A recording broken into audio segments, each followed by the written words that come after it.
Good morning, everyone. It's March 31st, 2019. I'm Eric. I hope everyone's well this morning. So, in the last couple of years, we've had, actually last, 5-10 years, we've had some really crazy weather. Hurricanes, bomb cyclones, or some shit like that. And we've lost tons and tons of crops as a result. And the consequence of these massive crop losses is and will be even higher food prices. I'm here at Zero Hedge, and we're going to hit this article about the flooding and the damage it has done to our economy and food supply.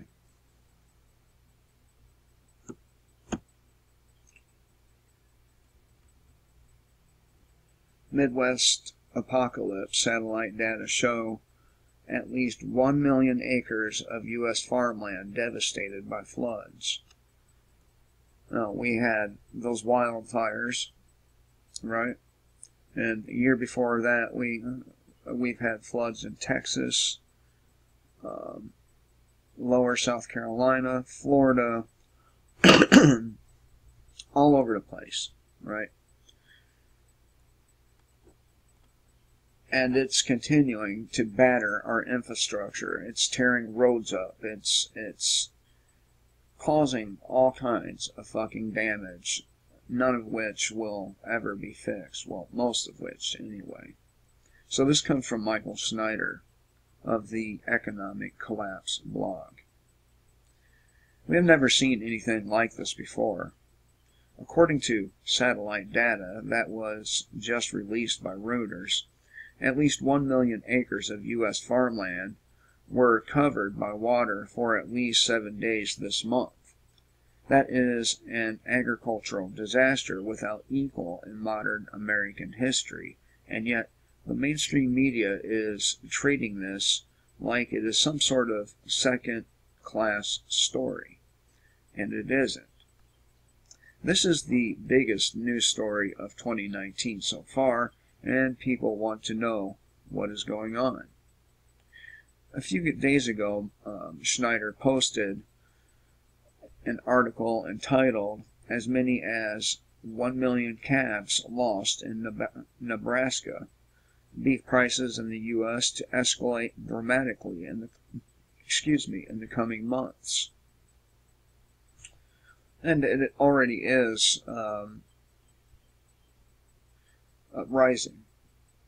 So, damn hiccups. Let's see. And it's already been shared on local media more than 145,000 times.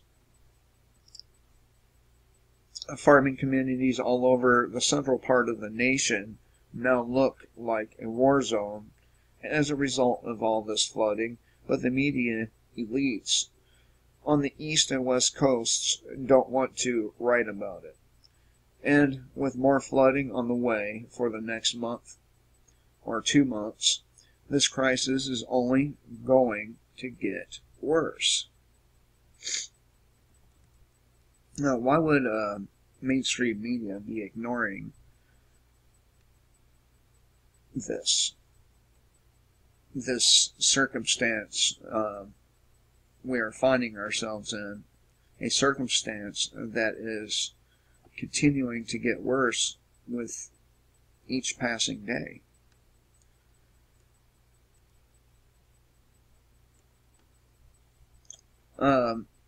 This is the time of year when farmers are gearing up to plant wheat, corn, and soybeans, and now a substantial portion of our farmland will not be able to be used at all this year. According to Reuters, at least 1 million acres of farmland were covered by floodwaters for at least 7 days this month, and that will likely reduce corn, wheat, and soy production this year.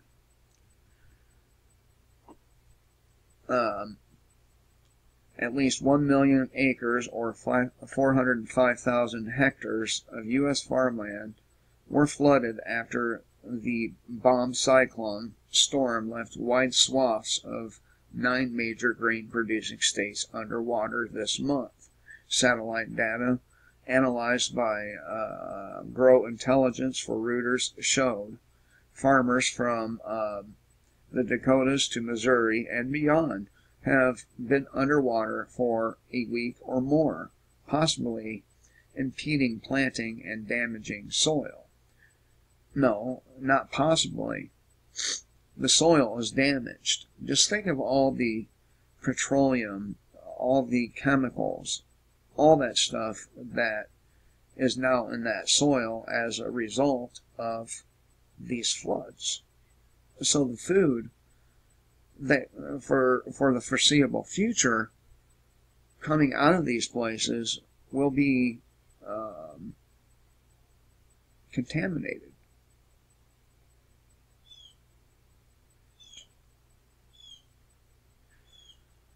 The floods, which came just weeks before planting season starts in the Midwest, will likely reduce corn, wheat, and soy production this year. And with as many as 1 million calves lost to the flooding, a lot less food than anticipated is going to be produced in the United States for the foreseeable future. Between March 8th and March 21st, almost 1.1 million acres of cropland and over 84,000 acres of pasture land were covered by water for at least a week. With more rain on the way, it is essentially going to be impossible for most of those acres to be usable this year. In Iowa, 474,271 acres were covered by floodwaters for at least 7 days in March, and Iowa farmers are facing some very tough deadlines. A lot of these farmers are never going to farm again, by the way. So not only are we going to suffer short-term losses, but we're going to suffer long-term ones as well because of these farmers not returning. Corn must be planted by May 31st, and soybeans must be planted by June 15th in order to qualify for flood insurance. For most Iowa farmers that were covered by floodwaters, that is going to be impossible. Overall, the recent flooding caused at least $3 billion in economic damage, according to authorities, but many believe that the final number will be far higher. Thousands upon thousands of farms have been completely destroyed, and thousands upon thousands of farmers will not plant any crops at all this year.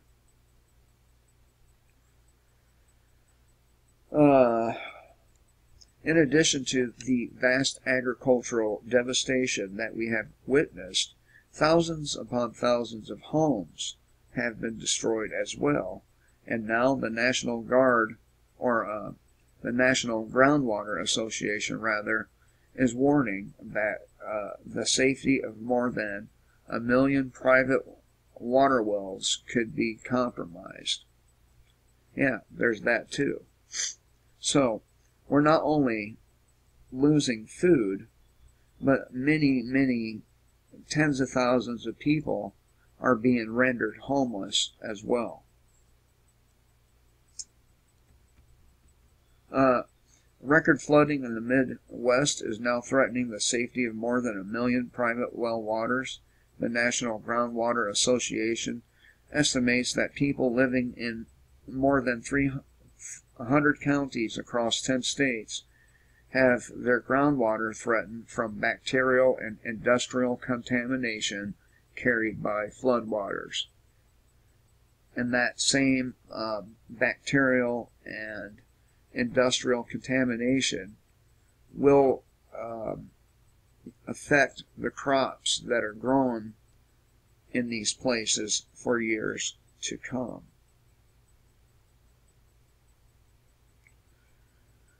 So we have a lot of flooding to look forward to. Supposedly the summer is going to be a terribly hot summer. Then on top of all of the rain, they also have the spring melt,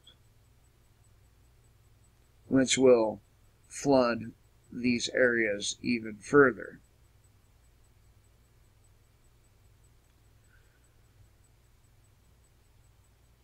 Michael goes on to say, unfortunately, this is just the beginning. According to NOAA, we are entering an unprecedented flood season that can potentially impact an even very bigger area of cropland.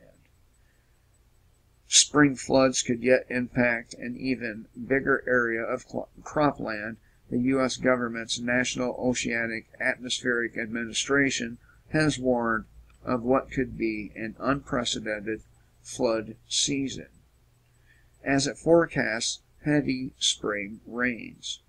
Rivers may swell further as a deep snowpack in northern growing areas melt, as I just got through talking about.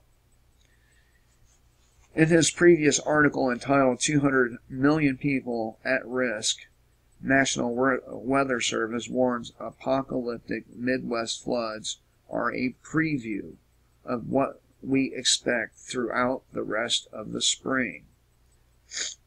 I included a map from NOAA, which shows which areas of the central part of the country are projected to receive unusually high levels of rainfall over the next few months. Unfortunately, there is a tremendous amount of overlap with areas that have already been devastated by flooding.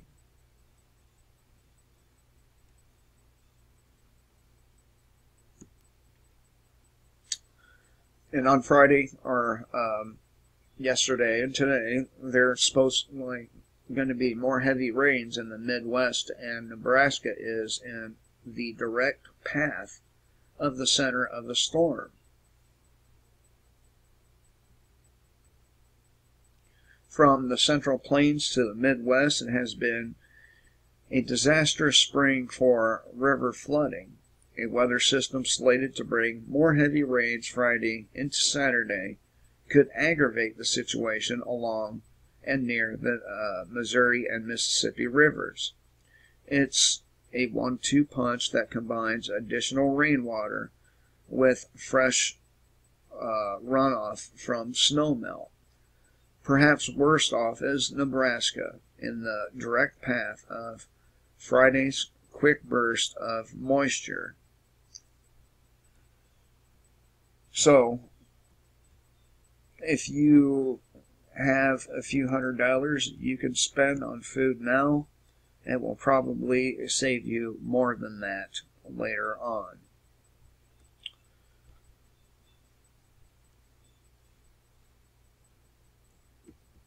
Let's see what else is going on here.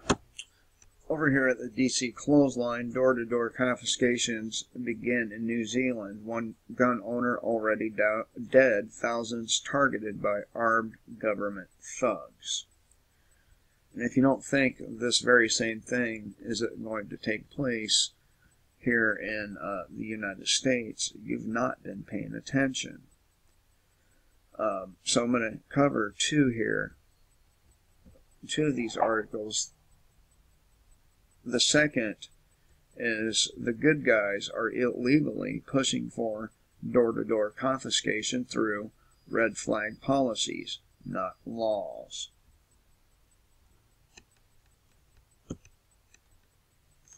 Hopefully I can get this done by time somebody else wakes up. So, door-to-door gun confiscation began in New Zealand. One gun owner already dead, thousands targeted by armed government thugs.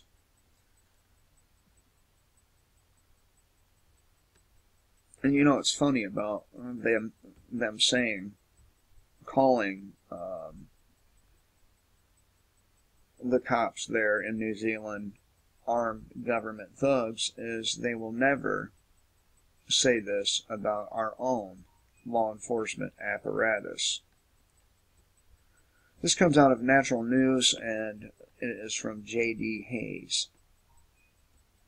If you want to know what tyranny looks like in a democracy, turn your gaze towards New Zealand, where liberal tolerance and acceptance has been replaced by anti-gun zealotry and authoritarianism, thanks to a single act of violence by a man who wasn't even born on the island.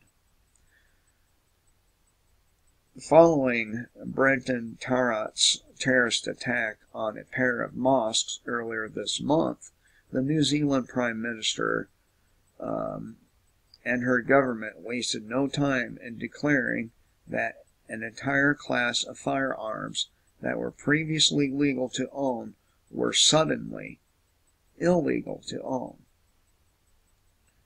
Assault weapons of the type used by the shooter during his attack have no place in a civil society.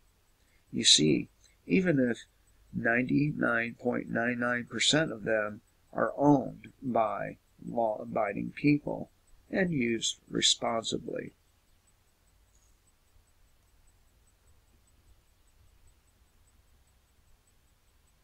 As such, they must all be confiscated, because getting rid of them will also stop future acts of violence and terrorism, or so New Zealanders have been told.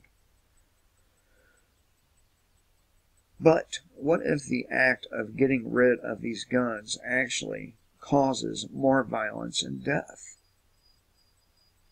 The truth about guns is reporting that, according to the country's biggest firearms forum, Kiwi cops are now going door to door to gun owners, places of business, their homes, and even gun ranges in an attempt to gather information and get gun owners to relinquish their firearms.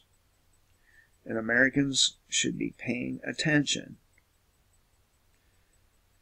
because even if you don't own a gun, these are tactics tyrannical left-wing Democrats will employ to force us all to live a certain way. Now, again, this person wants to specifically blame the left wing, but again, I point out to you that these people can't get these things done without the cooperation of the right-wingers. Now let's check out this other one specifically about the United States. The good guys are illegally pushing for door-to-door gun confiscation through red flag policies, not laws. This is coming from Bradley Dean.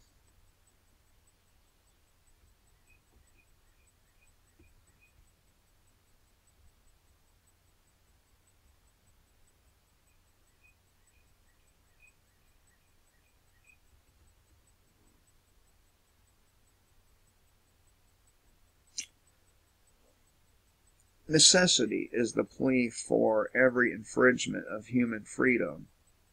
It is the argument of tyrants. It is the creed of slaves. William Pitt, speech in the House of Commons, November 18, 1783.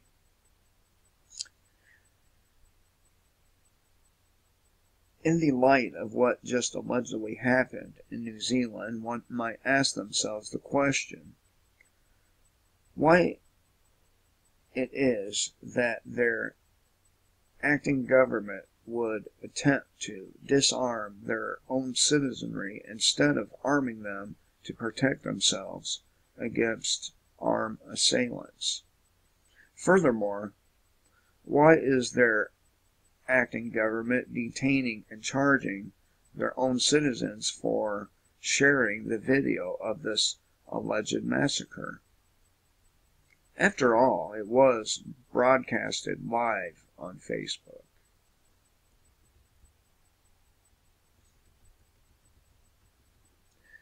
One man has been arrested and charged with 2 counts of objectionable materials in New Zealand's Films, Video and Publications Act.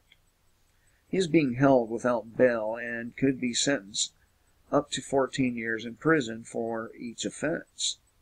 This is one of many that have been charged.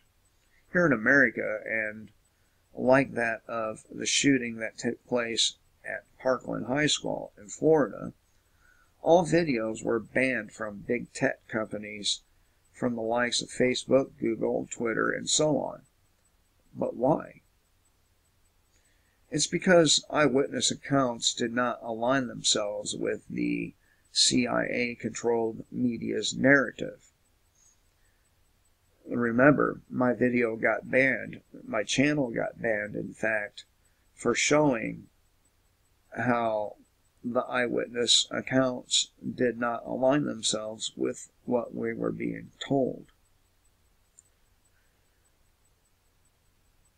There are 70 cameras inside of that school shooting, and only 4 videos were released.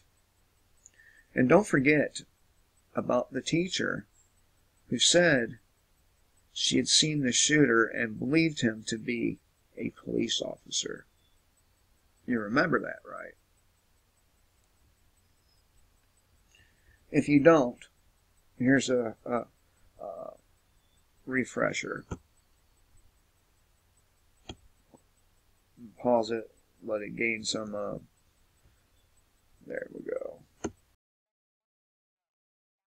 Just 1 week ago, Valentine's Day, creative writing teacher Stacy Lapel's class was playing music, writing love letters when the fire alarm went off.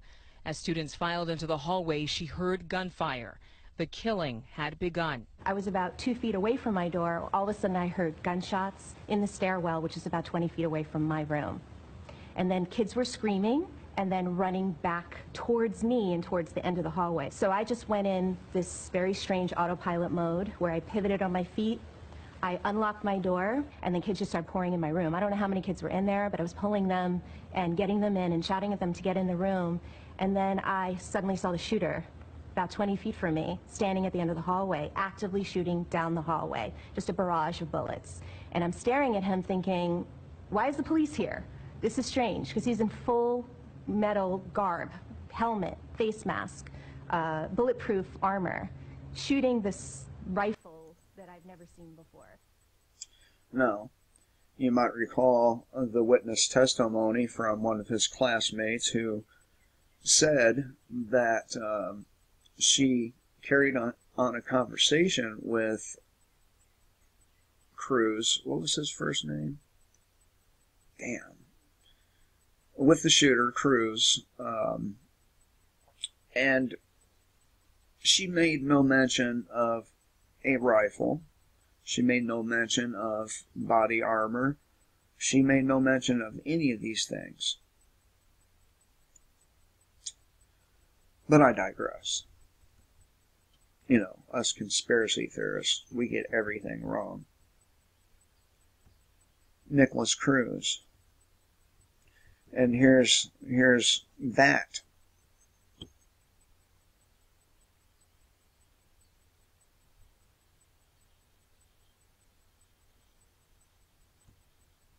That witness.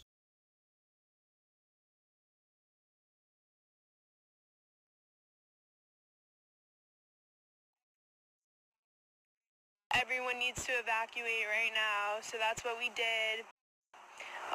As I was going down the stairs, I heard a couple shots fired. Everyone was freaking out, saying that it was a gun. And as we were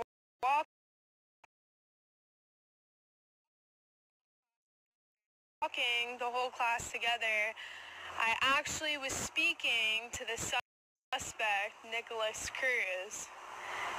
And as I was speaking to him, he seemed very, I don't know what the word I want to say is, but he was trouble in middle school, so I kind of joked to him about it and said, I'm surprised you weren't the one who did it.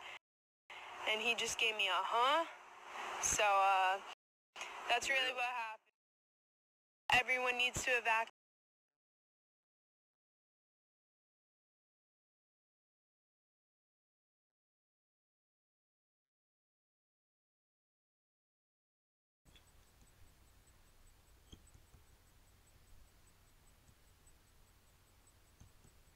Now, could it be that this alleged massacre in New Zealand had inconsistencies found in the film that they did not want anyone to see? Could it be that New Zealanders thought it a little odd that their prime minister, while wearing a hijab immediately after the shooting, stated that our gun laws will change within just 6 days? They banned military-style firearms. And man, do you know what kind of damage you can do with a pump shotgun?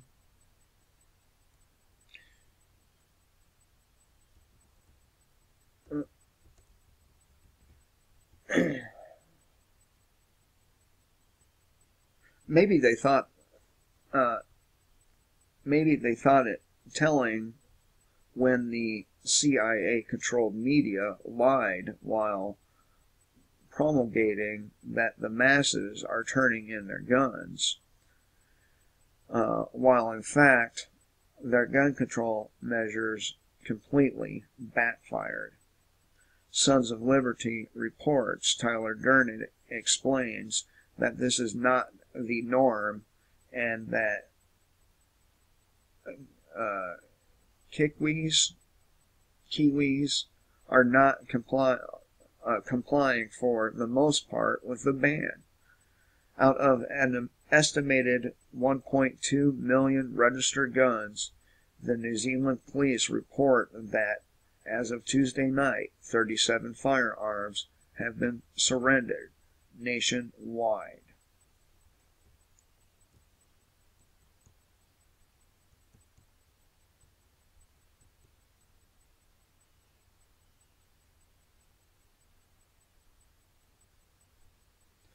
Trying to get to the part where, all right, not coming for your guns. Since the Parkland shooting, 26 states have passed 55 gun control laws. Now we are dealing with those who you have been led to believe are the good guys. You know, the Republican conservatives, advocating illegal red flag laws. Call it what you will, it matters not. It is all unlawful activity. Republican conservatives. You're good guys, America. And they will collude with the United Nations and whomever else they need to achieve this goal of disarming the population, not only of America, but of the entire world. Wonder how that's going to go for them. Damn it.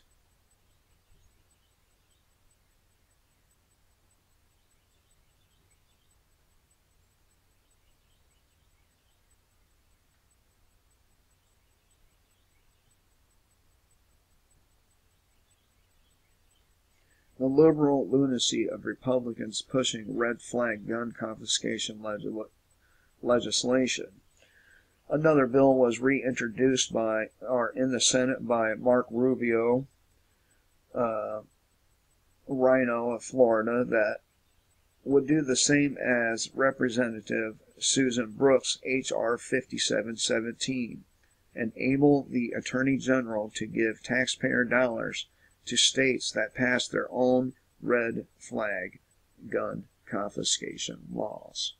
So they're going to provide incentives, financial incentives, for these laws to be created and confiscation to be enacted.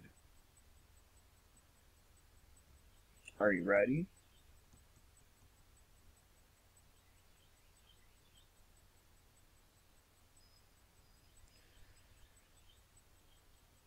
The beauty of the Second Amendment is that it will not be needed until they try to take it.